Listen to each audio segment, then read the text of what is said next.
Halo Invisible Peoples. Perkenalkan, nama saya Budi. Nama lengkap saya si Budi dari Goa Hantu. Buat yang belum tahu, saya itu nggak buta dari lahir ya. Saya butanya otodidak. Jadi 11 tahun yang lalu, saya itu belajar sendiri, nggak ada yang ngajarin, tahu-tahu berhasil. Pas sudah berhasil nggak bisa kembali. Nggak, jadi saya itu 11 tahun lalu itu mengalami kelainan mata genetik. Kata dokter itu biasanya kejadiannya karena keturunan. Tapi anehnya orang tuaku dua-duanya normal ya. Semenjak tahu hal itu orang tuaku jadi sering berantem. Karena bapakku mulai curiga sama mamaku.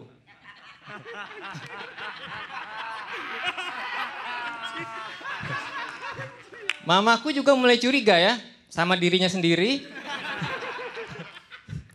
Tapi setelah kejadian itu berlalu, sekarang mereka berdua sudah berdamai. Dan mereka berdua sekarang sudah mulai curiga sama aku ya. Jangan-jangan aku bukan anak mereka. Dulu ya, sebelum aku buta, aku mikir kalau jadi orang buta itu akan sulit. Ternyata setelah aku jalanin jadi orang buta itu gampang kok teman-teman. Ya, semenjak buta aku jadi gampang sedih ya. Ya, sedih banget teman-teman. Saking sedihnya, pas pertama kali aku nggak bisa melihat itu, sempet aku nggak keluar kamar sampai 3 hari ya teman-teman. Bukannya apa ya, bingung nyari pintunya.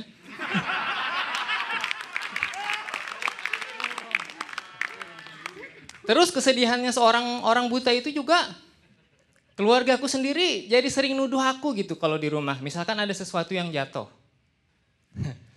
Ya, jadi yang paling aneh, waktu kakakku lagi nonton MotoGP. Pas balapan, Marquez jatuh. Yang dituduh aku. Padahal yang kujatuhkan Rossi, bukan Marquez. Ya, terus walaupun aku buta begini, alhamdulillah aku sudah menikah ya teman-teman. Ya, sekarang kalian percaya kan kalau cinta itu memang buta? Ya. Jadi aku dan istriku itu menikah, istriku modalnya cinta. Nah akunya modalnya buta kan. Bang Ajis sudah nikah bang? Oh, buta coba bang ya.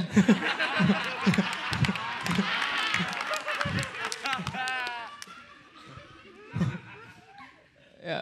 Terus juga dengan kondisi buta begini, aku juga kuliah ya, di Samarinda aku kuliah. Biasanya kalau aku pergi ke kampus, aku pakai ojol, aku order sendiri.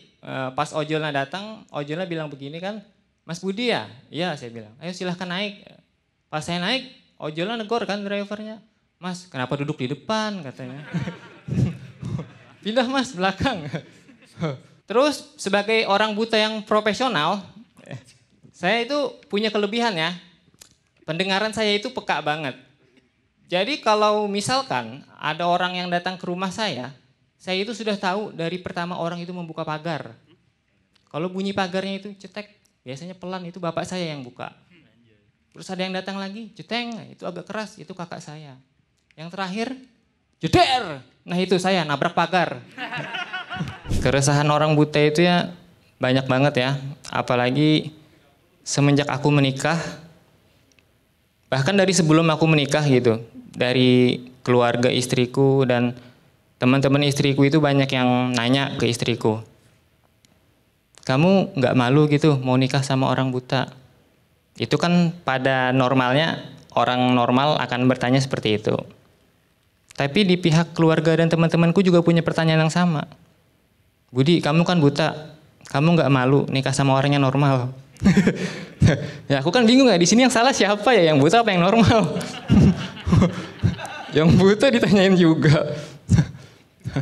Ya, terus semenjak aku nikah juga, aku itu gimana ya, suka bingung gitu sama kelakuan istriku. Dari semenjak pacaran, istriku itu sudah tahu pasangannya buta. Dia senang banget ngajak aku ke bioskop.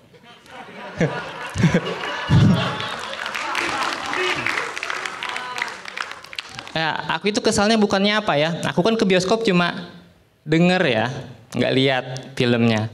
Harga tiketnya sama.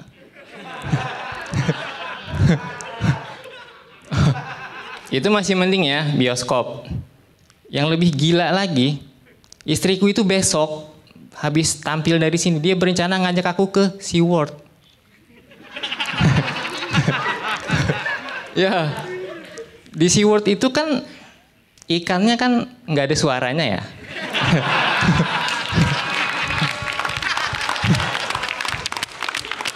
Harga tiketnya sama yang bisa lihat ikannya. Ya, maksud istriku tuh ya kali kan orang buta diajak ke SeaWorld bayar tiket. Ya kalau ikannya itu bisa ngobrol-ngobrol gitu kan enak ya. Ini kan ikannya diem gitu. Kita sentuh tangan kita dimakan, kan piranha. Kita sentuh lagi disengat, ubur-ubur. Pokoknya gak enak banget lah punya istri yang aneh kayak gitu. Kalau tadi Bonner cerita dia dapat ultimate karena dia pakai jalur orang dalam. Aku juga ultimate teman-teman. Lewat jalur disabilitas. For your information, aku juara 1 Liga Komunitas dan dapat hadiah puluhan juta. Semenjak aku juara, banyak orang yang mengira uang hadiahnya aku pakai untuk operasi mata.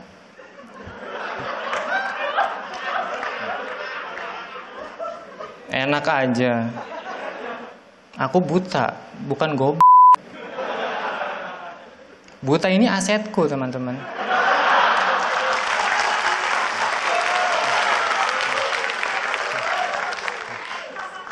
Jujur semenjak aku masuk suci, aku jadi takut sembuh ya.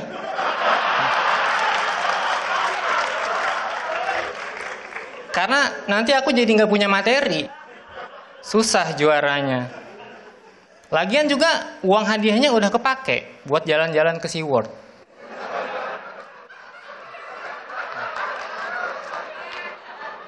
Jadi istriku yang tadi diwawancara itu emang aneh. Udah tahu suaminya buta.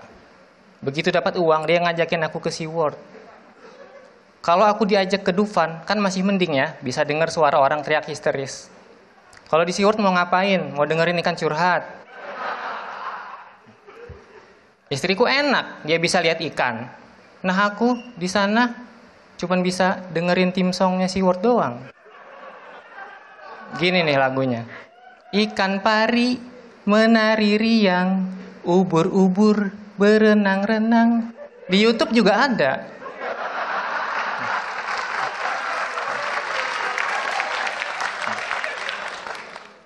Ya belum lagi pas di sana teman-teman, istriku nunjuk gitu, sayang di depan ada kura-kura. Ya, terus dia nunjuk lagi, di sebelah sana ada ikan piranha. Itu tuh di atas ada ikan pari. Ya kan buat apa ke SeaWorld? Di sini juga bisa.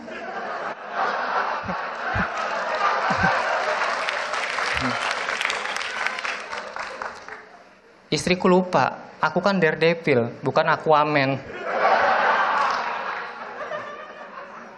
Terus semenjak aku punya uang, istriku makin ngelunjak.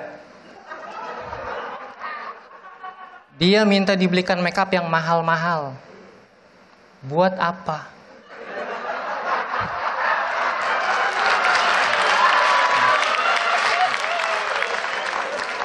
Percuma. Aku kan gak ngeliat juga. Tapi dia bilang, sayang ini makeupnya beda. Khusus buat kamu. Khusus buat aku pas kuraba, set. Beneran beda. Makeupnya timbul kayak huruf braille. Nggak terasa juga ya teman-teman, Suci sudah 1 dekade. Aku juga sudah 1 dekade butanya. Jadi sebelum Suci season pertama mulai, aku sudah duluan buta. Nah, jadi waktu itu mungkin Kompas belum kepikiran untuk bikin Suci, aku sudah kepikiran tuh buat buta. Visioner sekali kan. Jadi dari seluruh komika yang pernah ada di Indonesia, aku belum pernah lihat mukanya. Paling cuma dengar suaranya. Cuma Cing Abdel, komika yang pernah kulihat dulu. Karena aku sering nonton serial komedi Abdel dan Temon. Di situ aku suka banget tuh. Cing Abdel, waktu lagi monyong. Aku itu kesel banget ya sama orang normal yang suka ngatain kalau butaku itu cuma gimmick. Jadi banyak banget orang normal yang ngatain aku gimmick. Salah satunya bahkan hampir seluruh peserta dari Suci X mengatakan kalau butaku itu gimmick. Pertanyaannya itu orang mana yang gimmick sampai 11 tahun? Masa mereka bilang gini, Budi, kamu buta itu cuma gimmick kan, biar kamu jadi juara kan? Kalau itu cuma gimmick, aku buktikan ya teman-teman. Mana teman-teman Suci X? Aku ini sebagai komika Suci X, yang dipilih itu adalah komika yang berkualitas, bukan komika gimmick. Kecamkan itu.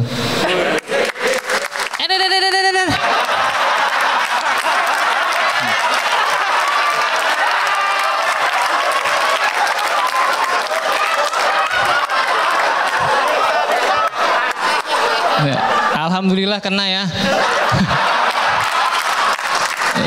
Di karantina teman-teman yang lain sibuk nulis materi, saya sibuk nyolokin mata.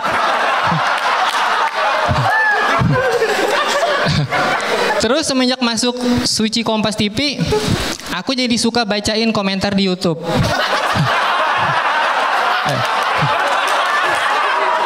Nggak ngebaca sih, ngedengar. Jadi komentar di YouTube itu ngeri-ngeri ya, lebih ngeri daripada komentar juri ke peserta Suci X. Pernah aku baca gitu komentarnya. Waktu di final Liga Komunitas ada yang komen, ih si Budi juara malah nangis. Terus ngeluarin air mata juga lagi. Ya kan orang buta juga orang ya. Kalau nangis pasti ngeluarin air mata dong. Masa ngeluarin huruf braille? Terus hurufnya dibaca sama orang buta yang lain. Tulisannya Hicks.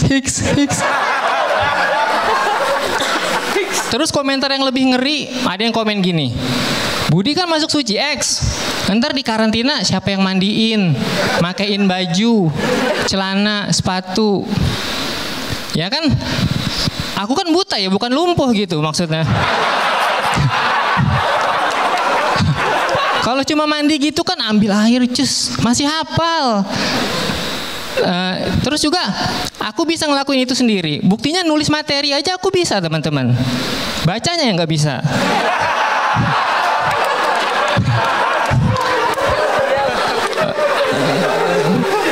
Terus di karantina Suci X, buat teman-teman yang belum tahu, kalau peserta lain itu sekamar dengan peserta juga, kalau aku itu beda, aku sekamar dengan istri dan 1 bayi. Jadi kalian bayangkan, kalau teman-teman yang lain bisa kombut dengan teman sekamarnya, aku kombut dengan bayi sama istri. Kombut sama bayi itu nggak enaknya, kita baru set up, dia sudah ketawa. Terus kombut sama istri, dia ngasih materi. Materinya tebak-tebakan. Padahal dia bukan orang Jepara. Ya, jadi semenjak ikut Suci, saya itu kesel banget ya sama orang yang suka ngasih pertanyaan. Tapi pertanyaan itu malah menyudutkan kalau orang buta itu seolah-olah lemah. Emang lemah sih, gitu kan. Tapi nggak selemah itu juga kali. Pertanyaannya gini, sepele banget. Orang buta gimana kalau WhatsAppan, gitu loh. Kan teknologi udah maju ya teman-teman. Kalau ketimbang cuman ngebaca, ngebalas WhatsApp itu bisa. Kecuali ada yang ngepap. Nah.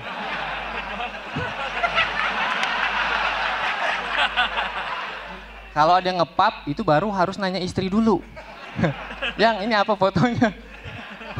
Mana yang ngepap cewek lain? Ya, terus kadang-kadang orang normal itu selalu berpikir hal-hal sepele itu sulit dilakukan untuk orang buta kayak aku.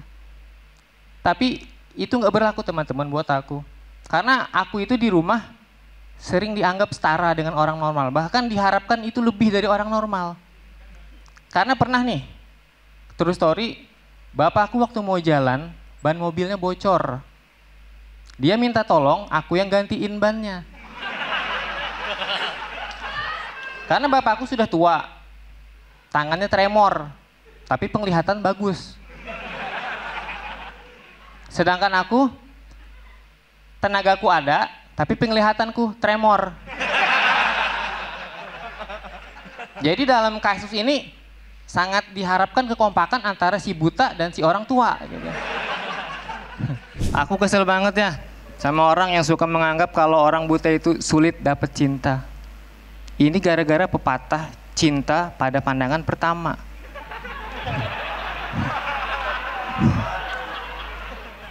Nggak bisa tuh aku sama pepatah ini. Karena pandangan pertamaku itu buram. Tapi dulu sebelum menikah teman-teman, aku itu playboy. Mantanku banyak. Emang kayak Yono. Sering ditolak cewek. Yon, udah nggak buta. Jomblo. Hidup lagi. Mending buta, Yon. Ini bukannya mau sombong ya. Aku itu setiap nembak cewek selalu diterima. Bukan karena apa, bukan cinta, tapi iba. Lagian mereka nggak bisa juga nolak aku dengan kata-kata, Budi kamu terlalu sempurna buat aku. Nggak bisa tuh mereka nolak.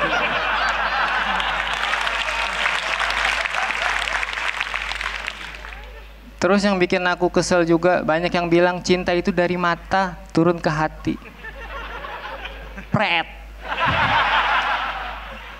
Karena yang kurasa cinta itu dari telinga turun ke hati. Karena aku sering jatuh cinta cuma dari suara. Jadi pernah dulu aku punya mantan, suaranya serak-serak basah. Dalam pikiranku pasti mukanya kayak Dewi Persik. Pas temanku cerita, ternyata mukanya kayak vokalis Jamrud.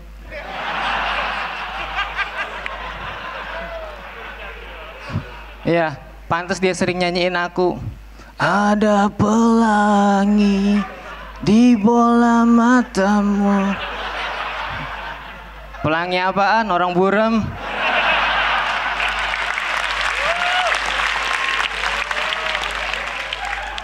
Tapi alhamdulillah walaupun aku buta begini aku sudah menikah. Pertama kali aku ketemu istriku waktu dia jadi dosenku dulu. Pertama kali banget kami ketemu dia marahin aku gara-gara aku pakai kacamata hitam di dalam kelasnya. Pas ku jelasin, maaf bu, saya ini buta. Dia langsung salting. Kan aneh banget salting sama orang buta. Dia mau salting, mau salto, aku nggak tahu juga. Tapi alhamdulillah rumah tangga kami berjalan dengan harmonis. Karena dia yakin banget kalau aku nggak akan berpaling atau melirik wanita lain. Orang melirik dia aja sulit. Ini terakhir aku akan menyanyikan lagu cinta untuk istriku. Seperti mati lampu ya sayang, seperti mati lampu, cintaku padamu ya sayang, bagai malam tiada berlalu. Ngomong-ngomong soal liburan, aku ini suka banget sama balapan MotoGP teman-teman. Jadi dulu waktu aku masih melihat, aku kepingin banget liburan sambil nonton MotoGP di Malaysia. Tapi yang namanya nonton MotoGP itu harus dengan penglihatan yang sehat. Karena kan motornya kenceng-kenceng pas lewat. Jadi pas kita nonton langsung itu kayak gini rasanya. Ngeng. Orang normal aja harus ngikutin sepersekian detik bisa kelewatan. Nah, aku nggak mungkin bisa maksain kalau kondisiku kayak gini aku tetap mau nonton MotoGP ke sana. Karena ntar kejadiannya kayak gini, pas motor lewat, ngeng.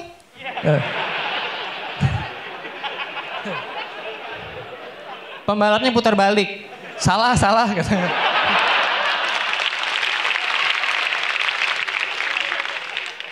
Ya. Tapi semenjak buta, aku jadi nggak pingin liburan ke Malaysia lagi. Aku lebih kepingin ke Singapura teman-teman. Bukan mau liburan, berobat. Terus ngomongin soal liburan, di Suci ini istriku kepingin banget ya teman-teman, aku itu bisa juara. Karena dia kepingin liburan ke Bali, pakai hadiahnya. Kampret kan suaminya masih bingung nih, mikir materi. Dia sudah mikir liburan. Ya kalau hadiahnya uang, kalau hadiahnya mobil, Emang dia mau gitu ke Bali naik mobil, aku yang nyetirin. Bukannya sampai ke Bali, kebalik itu mobil. Terus ngomong-ngomongin soal pantai, aku pernah punya pengalaman sama istriku liburan ke pantai. Emang aneh tuh, udah tahu suami buta diajak ke pantai. Jadi pas di pantai, yang bikin aku kesel itu aku kelilipan pasir. Itu kan pada ketawa kan, nggak percaya ya orang buta bisa juga kelilipan. Yang namanya kelilipan itu nggak pandang bulu. Mau orang buta, mau enggak, tetap bisa. Gitu.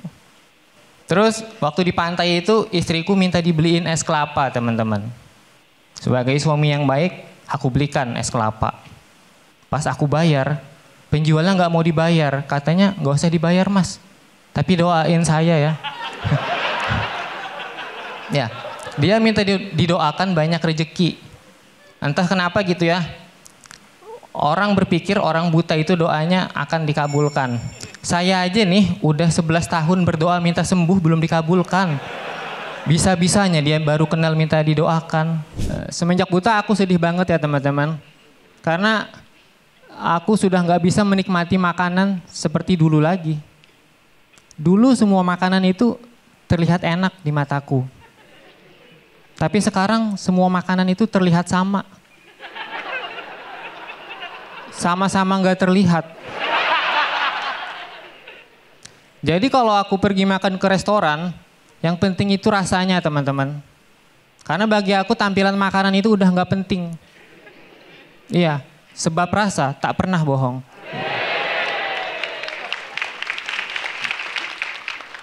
Kadang aku juga kesian gitu sama chefnya di restoran, udah capek-capek ngebuatin makanan itu sedemikian rupa bentuknya gitu kan sampai cantik makanannya. Pas dianterin yang beli aku. Itu kan pasti kecewa banget chefnya. Itu sama aja kayak kita capek-capek stand up pakai bahasa Indonesia, terus yang nonton itu cuman Chris.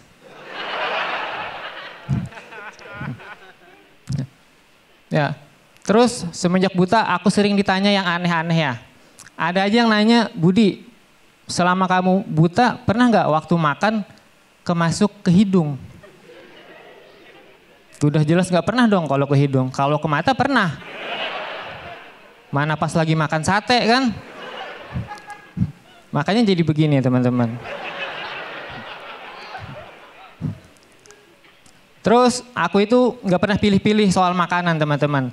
Yang penting makanannya itu nggak ngeribetin aku. Tapi pernah nih istriku ngajakin aku makan yang ribet. Dia ngajakin aku makan steak di restoran. Dulu sebelum buta makan steak itu biasa aja. Tapi semenjak buta itu jadi penuh effort teman-teman. Jadi lebih ribet. Kan harus pakai garpu sama pisau untuk motong dagingnya. Belum lagi harus ngarahin garpunya biar motong dagingnya itu pas. Soalnya kan bisa aja garpunya yang kupotong kan. Mana waktu itu sialnya aku dapat daging yang alot. Susah banget motongnya. Kayaknya lebih gampang motong garpunya gitu kan daripada dagingnya. Akhirnya mau nggak mau aku makannya pakai tangan. Iya pakai tangan gini. Gue gigit dagingnya. Itu reaksi orang pas ngeliat aku makan. Ya nggak tahu, aku nggak lihat reaksinya.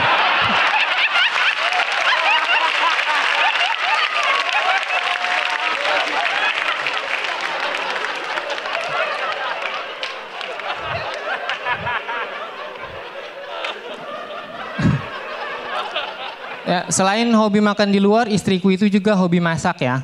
Dan aku sering jadi kelinci percobaannya. Masakannya enak, tapi kadang-kadang lebih sering gak enaknya sih. Cuman aku gak mau ngomong itu sama dia, karena takut dia marah. Kecuali dia sendiri yang duluan sadar. Kadang dia bisa sadar, yang masakanku hari ini gak enak ya. Nah, ini yang kutunggu-tunggu. Istriku, kok bisa kamu punya hobi masak? Udah cukup yang mataku yang rusak. Jangan sampai pencernaanku juga rusak tuh.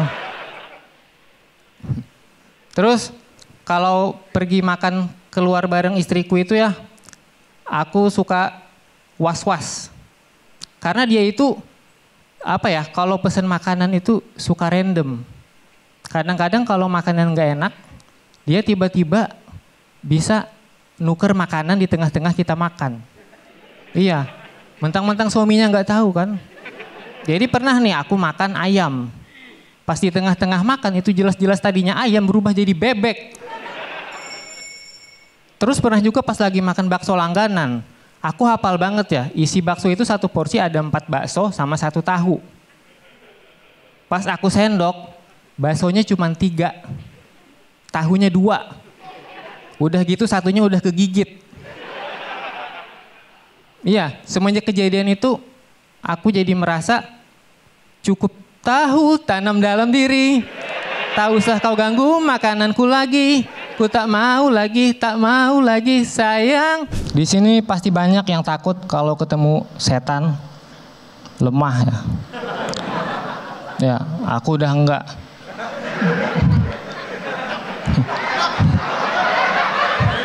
Bukannya berani, enggak kelihatan. Tapi kalian tahu nggak kenapa setan itu bisa kelihatan menakutkan? Itu karena ada 2 gabungan antara visual dan audio yang seram. Kalau salah satunya hilang, itu seramnya jadi nanggung. Contoh nih, misalnya ada orang ketemu setan, terus setannya ketawa. Hihihi. Ya, itu jadi seram karena ada visual dan audio yang jelas. Aku nggak bisa tuh kayak gitu, karena aku cuma bisa dengar audionya. Jadi misalnya aku dengar suara setan ketawa, aku nggak lari, karena bisa aja kan itu suara Bang Komeng yang lagi ketawa. Nah, kalaupun itu suara setan beneran, misal aku mau lari, udah pasti nabrak. Yang ada bisa-bisa aku jadi setan juga. Pertanyaannya, kalau aku jadi setan, masih buta juga nggak? Soalnya jadi orang buta aja susah, apalagi jadi setan buta.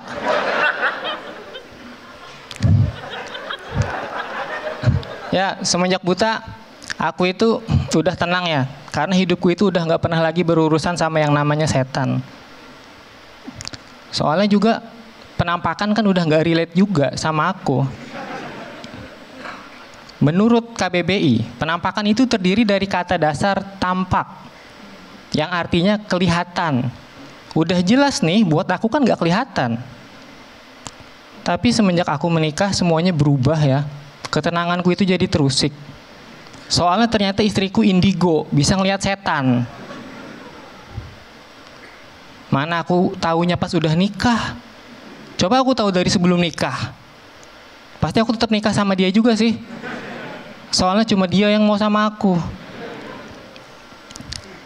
Nah, terus yang ngeselin dari kemampuan istriku bisa melihat setan itu, setiap dia melihat setan, dia selalu cerita ke aku, detail banget. Bentuk-bentuknya juga diceritain. Kan aku jadi ngebayangin. Jadi pernah nih waktu itu, dia ngelihat pocong. Dia bilang sama aku, "Yang, ada pocong di dekat kita." Kan aku jadi panik. Soalnya aku nggak bisa lihat pocongnya, tapi pocongnya bisa lihat aku. Kan bisa aja pocong yang ngedekat ke aku gitu kan. Tapi setelah aku pikir, ngapain aku panik, orang nggak ngeliat juga. Mau pocongnya diem, mau pocongnya loncat, mau pocongnya break dance, kan aku nggak tahu juga. Yang ada malah pocongnya bete gara-gara aku cuekin. Dari kejadian itu aku mulai merasa terganggu ya sama kemampuan istriku yang bisa melihat setan. Terus aku mau ngadu dong sama mertuaku. Harapanku kan dia bisa negur istriku gitu, biar nggak usah terlalu ngebahas setan terus. Tapi sialnya ternyata mertuaku itu indigo juga, bisa ngelihat setan juga. Di situ harapanku pupus ya, soalnya mereka berdua sama-sama bisa ngelihat setan kan. Pernah nih, waktu mereka lagi video call berdua, malam-malam, di tengah obrolan istriku bilang, "Mah, di belakang mama tadi ada bayangan yang lewat." Padahal posisinya mertuaku lagi sendirian di rumah. Terus mertuaku juga bilang, Iya nak, tadi juga mama sempat lihat di belakang kamu ada yang lewat. Nah, aku kan jadi takut yang ngedengar percakapan ini. Siapa nih yang lewat nih di belakang istriku? Kalau yang buta ada. Gimana Bang Radit?